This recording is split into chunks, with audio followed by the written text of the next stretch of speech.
Good morning students. Today's our topic is unseen passage.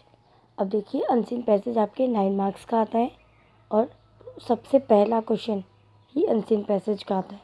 तो हम देखेंगे कि अनसीन पैसेज के आंसर्स कैसे किस तरीके से करने हैं, क्योंकि इसमें हमें फुल मार्क्स गेन करने होते हैं। अब देखिए, some useful hints to attempt an unseen passage. Unseen passage के को हल करने के कुछ हिंट्स हैं, बहुत उपयोगी। First, read carefully to understand the theme.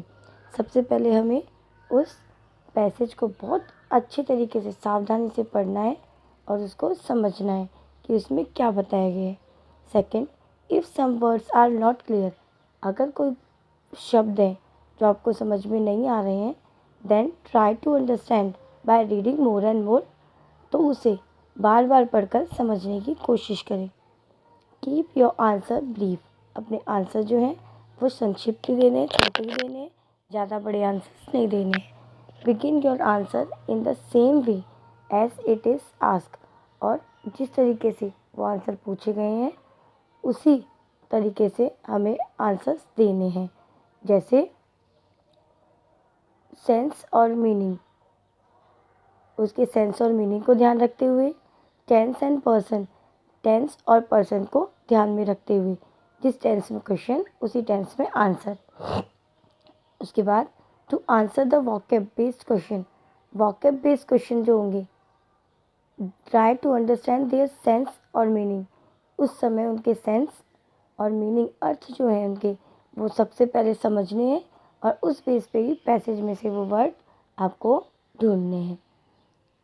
Bye careful regarding tense and person. और साथ ही साथ टेंस, जिस टेंस में काल जो है, जिस टेंस में आपको क्वेश्चन दिया है उसी टेंस में आपको आंसर लिखना है। चाहे पैराग्राफ में टेंस चेंज किया हुआ हो, पर क्वेश्चन में जो टेंस है उसी टेंस के अकॉर्डिंग आपको आंसर देने हैं। अब अनसीन पैसेज फैक्चुअल हो सकते हैं, डिस्कर्सिव हो सकते हैं, लिटरेरी हो सकते हैं। तो आपको ध्यान रखना है इन तीनों प्रकार के में से कोई भी प्रकार के आपके अनसीन पैसेज आ सकते हैं और आपको उनके आंसर्स क्या करने होते हैं, उसमें से ढूंढने होते हैं। तो एक पैसेज ये आपके सामने है। अब देखिए, सबसे पहले आप इस पैसेज को पढ़ेंगे। इस पैसेज को पढ़ने के बाद जो भी वर्ड आपको डिफ़िकल्ट लगे, आप उस वर्ड को क्या करेंगे, अंडरलाइन करेंगे, दोबारा उसको पढ़ेंगे और समझने की कोशिश करेंगे। अब इसके बाद हम क्वेश्चन पे आते हैं। Why has medicine become an element of surprise. अब देखिए, क्वेश्चन वाई से शुरू हुआ है। इट मीन्स यहाँ पर इसका रीज़न देना है कि मेडिसिन जो है वो आश्चर्य का तत्व कैसे बन चुका है। भाई, क्या रीज़न है? मेडिसिन तो हमारी डिजीज़ को क्योर करती है, पर फिर भी आश्चर्य का एलिमेंट क्यों रहा है? तो हम देखेंगे ऐसा ही कोई वर्ड है। तो हम सबसे पहले फर्स्ट लाइन पे आते हैं। देखिए, यहीं पे हमें इसका आंसर मिल रहा है।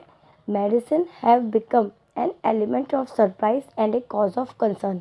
अब यहाँ फुल स्टॉप आ गया, तो हमने सोचा चलो फुल स्टॉप आ गया, sentence complete, it means answer हो गया। पर क्वेश्चन में क्या पूछा था? वाई, रीज़न पूछा था। देखिए, इस सेंटेंस में वाई का है क्या रीज़न? नहीं है। इट मीन्स हमें आगे की लाइन भी पढ़नी है। This is because. अब देखिए, बिकॉज ऐसा इसलिए है क्योंकि, इसका आंसर आ रहा है क्लियरली। तो हम आगे भी पढ़ेंगे। They have begun to extirpate disease instead of curing them. तो आगे क्या कह रहा है? ऐसा इसलिए है, सरप्राइज का तत्व इसलिए है क्योंकि इसे क्या माना जा रहा है? इसे क्योरिंग, उस बीमारी को दूर करने के अलावा इसे अतिरिक्त बीमारी को पैदा करने वाला, शुरू करने वाला भी माना जा चुका है।